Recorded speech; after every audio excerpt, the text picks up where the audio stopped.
For those of you guys that have a 2026 bingo card of things that are going to happen in this world, I bet the Pope making a 42,000 word manifesto about AI was not on that list. Because at least for me, it wasn't on mine. But that is actually exactly what happened today. And let's delve into this because it is a wild thing to explore. So on Twitter, Pope dropped this, and currently it's at 1.2 million views. In the era of AI, when digital humanity is threatened by new forms of dehumanization, ours is the pressing duty to remain profoundly human. We must lovingly safeguard the grandeur of humanity bestowed upon us and revealed in its fullness in Christ, the splendor of which no machine can ever replace. Hashtag Magnifica Humanitas. Also, I think the hashtag AI is just funny. Sorry. It's a little funny seeing the Pope using like trending hashtags to make sure that this basically massive manifesto is going to hit the correct audience. But let's delve into exactly what the Pope wrote, because I think it's really interesting. Now, these types of encyclical letters written by the Pope does not come around very often. There's only a few handfuls, and they came around during peak moments in society, during the Industrial Revolution. There was one for climate change, there was a couple others, and now this one is literally listed as on safeguarding the human person in the time of artificial intelligence. So even the Pope recognizes what a pivotal and important moments that the development of AI has caused for humanity. This is a massive document, and I read through this entire thing on stream actually, so I will provide you with my summary. Some people might, I guess, go and summarize this with AI, but I would say that honestly defeats the whole point of exactly what he was saying in this article, or I guess in this letter. But just note that everybody has biases when it comes to summaries. Summaries are inherently biased because it means you are omitting information from what is provided. Just adding personal background, I grew up Catholic, but I myself do not practice. I respect everybody's religions, but that's just me personally. So my bias is a lot of the stuff they're talking about God and Jesus, I'm just omitting because I'm really focusing on what the Pope has to say about AI specifically. Basically, it starts out with talking about two different religious stories. One about the Tower of Babel. Basically, humans all spoke one language. They were like, yo guys, let's build a really big tower and get it up to the sky.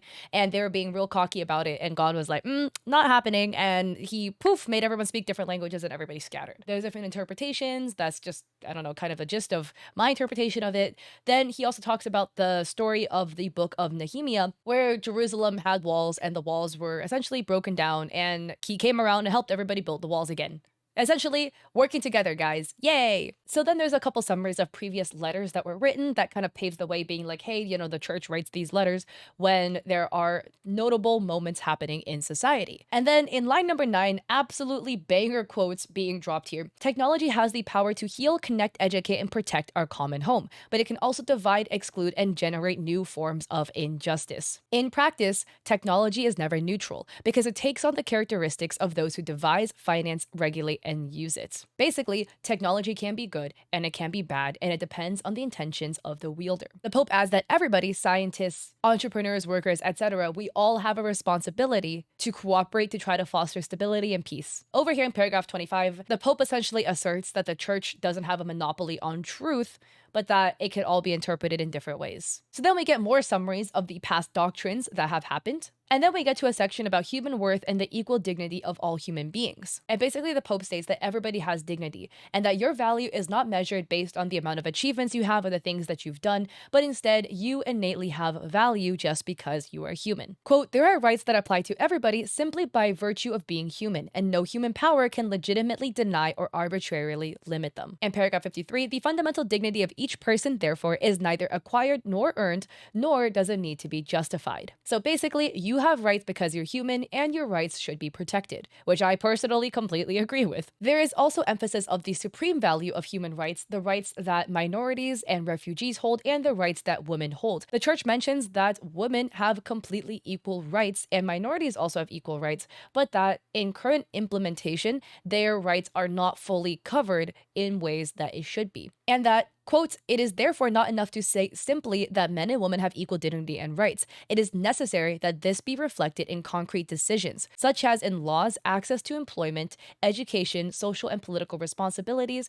and the way society listens to and values women's contributions. Again, there is like a very explicit women and men here. So there is no coverage for other genders, which I think hopefully one day the church gets there. So then the Pope goes into talking about the common good and that it is everybody's responsibility to work towards the common good. And that's going to be the main point carried throughout this letter, actually. And that technology and other things should serve to push towards that common good. And I think this is interesting as well. There is mention of Earth's goods, so soil, water, air, and natural resources, and that every person has inherent right to use those goods both now and in the future. And that these are not things that should be used only to benefit a select few. Currently, that's kind of what's happening. And the Pope talks about how, in the current application, a lot of these types of goods are concentrated in the hands of only a few people, and it's not being shared, and it's creating a new imbalance. And that new imbalance is excluding a lot of people. This was also expanded into technology as well as another form of good, and that technology should be equally accessible to everybody, and that it should give everybody equal access to opportunities. So transparency in algorithms, equitable access to data, and avenues for recourse. And that there should be safeguards in place to ensure this. Line 80 has some pretty valuable points,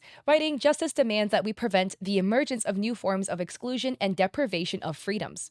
Individual and peoples hindered or denied access to basic technologies, communities exposed to invasive surveillance, and social groups penalized by opaque algorithms that perpetuate prejudice and discrimination. In the digital age, a just social order guarantees everybody equal access to opportunities, protects the youngest and weakest members of society, combats hate and misinformation, and subjects the use of data and technology to public oversight, so that the guiding principle is not solely profit, but the dignity of every person and the common good of all people." This is a really interesting line. In the beginning of paragraph 81, the Pope writes, "A litmus test for social justice today is the treatment of migrants, refugees, and those forced to move due to poverty, violence, climate change, and environmental disasters.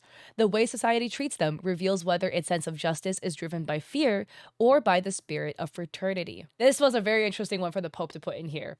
Definitely a giant call out. The Pope also talks about how development is both a duty and a human right, because generally through development, human conditions are improving. Paragraph 85 is another really good one. Seen in this light, human development is a framework where we can interpret the changes of our time. Technological innovations, including AI, are not neutral, for they can either foster participation and justice or exacerbate inequality, control, and exclusion. So for this reason, they must be evaluated with a crucial question. Do they truly help individuals and people to become more humane and fraternal while respecting our common home and future generations? And I think that is really interesting because if you look at AI through this lens, right, does it help individuals and people become more humane and fraternal? I don't know if the answer is yes, at least in its current use case. So the Pope goes on about talking about how technology develops faster than laws and infrastructure, and that there needs to be laws and infrastructure to keep it in check. Quote, "More power does not necessarily imply something better." And in this respect, the words of Romano Guardini remain relevant. Quote, "Contemporary man has not been trained to use power well." End quote. The Pope adds that it's not their intention to give a solution to AI, and that the core issue is that developers don't even know the true extent of AI and its functions. There needs to be more scientific research and a moral compass involved. Paragraph 99 is one that I truly resonate with. Basically, it highlights that there is a misconception between AI intelligence and the intelligence of human beings. The Pope highlights that AI simply imitates human intelligence, and in some cases, it can surpass, in speed and computation. But that's due to data processing. Because AI doesn't undergo experiences, does not possess a body, it does not feel joy or pain or other aspects, there is also no moral conscience. They don't judge good and evil or grasp the ultimate meaning of situations or bear responsibility for consequences. They can mimic, and that is due to data. Quote, "Even when these tools are described as capable of learning, their way of doing so is different from that of a human person. It is not the experience of those who allow themselves to be shaped by life and grow over time through choices, mistakes, forgiveness, and fidelity." End quote. The Pope adds that AI is a tool, but it must be kept in check. It can make life easier because it gives you results quickly, but it can cause humans to lose their creativity and to cause people to become reliant on the AI. And that AI is inherently biased based off of who trained and built the AI, and that over time it might cause a reliance of people where they avoid forming human relationships in favor of forming relationships with the AI. And that it needs to be more sustainable because there are enormous environmental impacts. And that AI is risky and can cause new forms of exclusion, and that there are harmful uses of AI. The Pope also highlights that AI should be adopted slower because the technology and the education around AI just has not caught up yet. In paragraph 108, there is concern about AI as well, regarding the fact that the power of AI is essentially held in the hands of a few people. The ownership of data must be appropriately regulated, and it should not be sold. In paragraph 111, the Pope also appeals to people who develop AI, highlighting that there is a strong ethical and spiritual responsibility for all the choices made, and they must have a responsibility towards affected communities and careful attention to ensure that what is being made is genuinely a good thing. Another point made, ultimately the key question remains the one posed by St. John Paul II. Does AI, quote, make human life on Earth more human in every aspect of that life? Does it make it more worthy of man, end quote?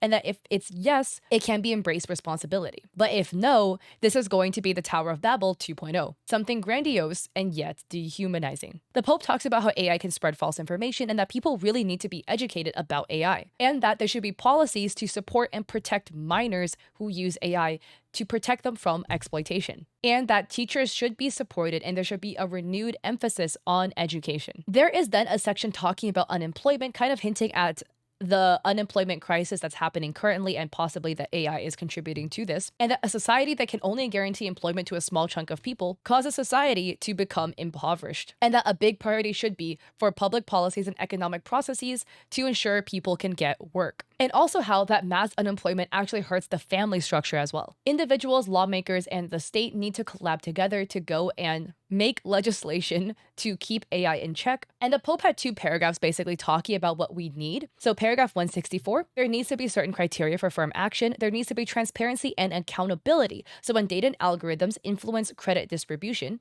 personnel selection, or access to services and opportunities, the decisions must be understandable, contestable, and there must be oversight so that individuals are not reduced to mere profiles. So the benefits of innovation, there also must be an investment in skills, infrastructure, and essential services so that those who have technology don't have a massive lead on those who do not. And there must be equity, so taxation, social protection, and industrial policies to correct the imbalance created by all that concentration of wealth and power in just a few people. There is a big emphasis throughout this document that the Pope isn't against technology or the development of technology, but rather to try to make it more ethical. So this was mentioned here again. These criteria don't curb innovation, but make it more civilized and humane. So in section 169, there is another talk about what also needs to be implemented. There needs to be also labor policies to promote continuity and the quality of employment. There needs to be realistic paths to enter the workforce and for professional growth.